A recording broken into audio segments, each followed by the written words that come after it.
So there's a certain comedy festival that is a big controversy within the world of stand-up comedy, and that is the Riyadh Comedy Festival. If you don't know about this, this is a comedy festival being hosted by Saudi Arabia. That whole regime over in the Middle East that is not too nice to gay people, not legal to be gay over there. Women are required to have a male guardian.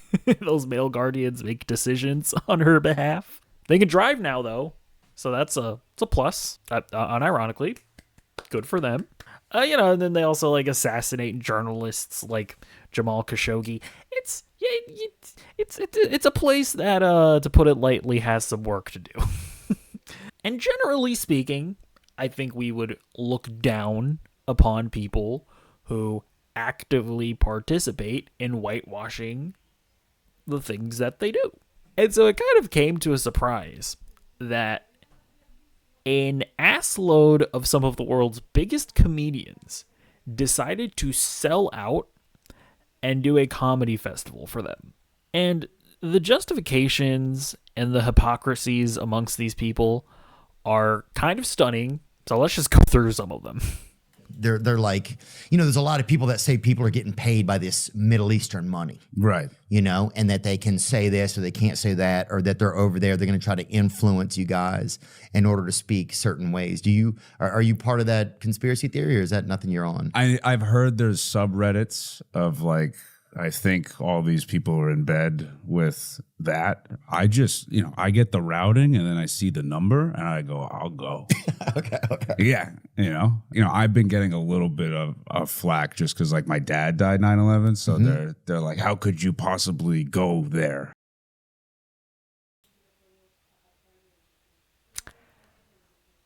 That's a wild one.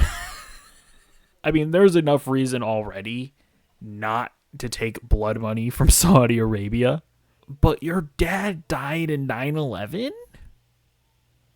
How soulless could one person be? It's almost impressive. Like the ability for someone to have just no moral foundation. Okay. Sure, dude. Get that bag. Get your bag, queen. And it's like so wild because at another point during this Theo Von podcast, he like lists his international tour, and it's like sandwiched right between Sydney, Australia and Berlin is Riyadh, Saudi Arabia. Come watch Pete Davidson on his international tour. That's just another location, just like all the others. And that is very much what Saudi Arabia is trying to do when it gets involved in Western media, right? They are trying to whitewash themselves. They are trying to spread the propaganda that, Saudi Arabia, we're just like everybody else, We got Pete Davidson coming to us as a part of his international tour. And Pete Davidson's got no problem going right along with it. Dave Chappelle is also a part of all of this, and he has no problem whitewashing Saudi Arabia. Right now in America, they say that if you talk about Charlie Kirk, you'll get canceled, Chappelle said. I don't know if that's true, but I'm going to find out. It's easier to talk here than it is in America, he added. Chappelle later said he was nervous to return to the U.S. because they're going to do something to me that I can't say what I want to say. This guy is performing in the country that shoots journalists. This guy purposefully signed the contract that says that you can't, criticize the government or the religion or whatever. And he's really going to bring up some of the political tensions that we have surrounding the Charlie Kirk shooting. This is blatant propaganda. This is blatant and willful propaganda. And don't get me wrong, there's definitely some spooky stuff that the Trump administration is trying to do. The most obvious thing being the Jimmy Kimmel situation. But you're a scumbag if you try to weaponize that to try to whitewash Saudi Arabia. Now, this next guy I think is the most disappointing to people, which is Bill Burr. Here's what Bill Burr had to say about Luigi Mangione. You know what's annoying me about this kid who killed this CEO is none of these news programs are talking about the incredible lack of empathy from the general public about this because of how these insurance companies treat people when they're at their most vulnerable, after we've all given them our money every fucking month, and now we finally need you, and all you do is deny us. And then these pussies and all of these things are taking the pictures of their CEOs off their websites. I got to be honest with you, okay? I love that fucking CEOs are fucking afraid right now. You should be. By and large, you're all a bunch of selfish, greedy fucking pieces of shit, and a lot of you are mass murderers. You just don't pull the trigger. That's why it looks clean. That's why these people look, oh my God, oh, he was just, walking into a hotel. It's like, okay, but what was his job? What did he do? What was the results of it? Yeah, Bill Burr had a reputation of being very left-leaning, of being kind of radical. He's willing to call out what he perceives to be injustices in the world. Well, it turns out everybody's got a price, because this is what Bill Burr had to say about Saudi Arabia after he came back from his performance. I don't know what's going to happen here. And my whole fucking idea of Saudi Arabia is what I've seen on the news. I literally think I'm going to fucking land, and everybody's going to be screaming, death to America. And they're going to have fucking machetes and want to chop my head off, right? Because this is what I've been fed. I thought this place was going to be really tense. And I'm thinking is that a Starbucks next to a Pete's Coffee? Next to a Burger King, next to a McDonald's, next to a Pizza Hut,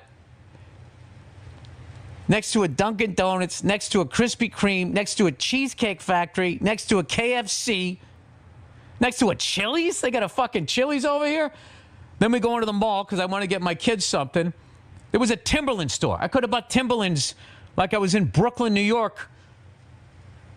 And then there's advertisement for boxing and fucking Formula One and MotoGP and golf and all of this stuff. And I was like, oh. And then it just struck me as funny. It's they're eating this shit too. They're going to have to get some bigger fucking clothes. They're going to end up looking like us. Whoa, dude, they have a KFC too. They're just like us. It's one thing to be a Pete Davidson type who, at least as of right now, just took the bag, did the performance, and it is what it is. But it's an entirely other thing to be a Dave Chappelle or a Bill Burr that is actively participating in the propaganda for Saudi Arabia. It is truly wild to see even Bill Burr sink to these lows. And by the way, I'm not trying to speak ill of every single Saudi Arabian, right? Obviously, you don't want to demonize people for the country that they live in and the culture that they've grown up in. But these people are actively whitewashing some pretty horrific stuff that the government does. And they're consciously doing so, and they are taking blood money to do it. Probably the grossest one of these guys is Tim Dillon. Let's hear what he had to say in defense of himself. What's your problem? Well, they have slaves, then they kill Hey. Get over it. Look, I understand the argument of hey, you should be able to joke about anything. But there's a difference of joking about slavery, of joking about, some of the human rights abuses that Saudi Arabia does. It's an entirely different thing to actually take their blood money in order to then joke about it. Is he even joking? It's kind of hard to tell. And actively try to desensitize people to it. But hey, at least with Tim Dillon, there is a happy ending, because that one slavery comment ended up getting him fired from the festival. I was fired from the Riyadh Comedy Festival. I'll tell you how it went down. My agent called me and told me, first of all, I'll lay out the whole thing. I was supposed to perform in Dubai. I mixed up Dubai and I said Abu Dhabi. Apparently, this is a big deal over there. This is a real problem. My agent called me and he goes, you said on Joe Rogan that you were performing in Abu Dhabi and you're actually performing in Dubai. They're cities and they have a rivalry. And I go, dude, who gives a fuck? What do I stop? I made a mistake. This is not a malicious slander. It's a mistake. He goes, well, they're very angry and they sent an email that you need to be controlled. I said, well, good luck. Whatever. I don't have to do it. I don't care. And then he called me a few days later and I thought he was going to talk about the Kimmel thing. But he called me and he said, they heard what you said about them having slaves. And I said, I was being positive about it. I was defending them. He goes, well, I know that. I know you were defending them. I said, I was defending them for having slaves. I literally said slaves are probably hard workers and, for the most part, agreeable. So, I mean, that's obviously a bit of funny irony, right? All these comedians have been out here talking about cancel culture and freedom of speech is under attack. And then they decide to take blood money from one of the most censorious countries in the world. And Tim Dillon even gets fired for making a joke. But just remember, all of the other comedians at the festival, all the ones that have talked about freedom of speech and blah, blah, blah, blah, blah, all agreed to the same thing that Tim Dillon agreed to, right? It's everybody else is willing to hold their tongue and not criticize the government, not bring up any of these human rights abuses. They are all totally cucking themselves. Another weasel that's a part of all of this is Andrew Santino. I recently saw this guy in an interview where he was acting like he's this like progressive guy. Oh yeah, he really likes gay people. Here's a clip of him accepting good boy points. The hardest I laughed in White Noise is when you're talking about your uncle complaining, ain't no drag queen gonna read to my kids. That's right. You know, you're not gonna read to your kids. Kids either. Yeah. Might as well let someone in a costume give it a try. Like, it's obviously it's hard, it's bitter, it's edged, but also it's like with a heart of gold. There's this kind of sweet softness to it. I don't care about other people's lifestyles the way that a lot of people do, and I think I've always kind of felt that way. Maybe because I was exposed to it as a kid. My mom, when we grew up, when we lived in downtown Chicago, my mom, most of her coworkers were gay men and beautiful young women. Yeah. So like I saw that a lot as a kid, and I was used to different cultures. So maybe I just was exposed early, so I didn't care. Maybe it normalized it. But now as an adult, when I hear people criticize other cultures, I'm just confused. Well, just to be clear, in order to make Santino understand, you just got to give him millions of dollars. You will turn on your principles like that. But this guy is by far the most annoying of them, and that's Andrew Schultz. This guy likes to act like he's some philosopher king. Here's him speaking about the whole Jimmy Kimmel situation and breaking down how it is government censorship, and government censorship is really bad, guys. Personally, I think it's a violation of free speech and incredibly corny to hire a comedian and fire them for jokes no matter which side of the aisle those jokes land on. But is ABC simply firing an employee over a joke they didn't like? Or is it Trump's FCC chair, Brendan Carr, going on a podcast the next day saying Jimmy Kimmel should be punished and saying we can do this the easy way or the hard way? Well, you know what happened immediately after? Nexstar, one of the largest affiliate owners in the country, meaning they broadcast Jimmy Kimmel's show, they pulled Kimmel from all their broadcasts. Now, do you think they did that because they were offended by the joke, or because they have a $6.2 billion merger they need approved by the FCC? If they did it for that merger, that is the definition of government influence silencing of speech. And now all these staunch free speech advocates are doing mental gymnastics to get around the fact that they're okay with government influence silencing of speech as long as it's for their opposition. See, the Trump administration has been getting a lot of flack for the whole Jimmy Kimmel situation. But dude, you just gotta open up your wallet and you'll have the entire podcast media empire guzzling buckets and buckets of your cum. That's all you gotta do. These people are for sale. So just open up that wallet, Trump.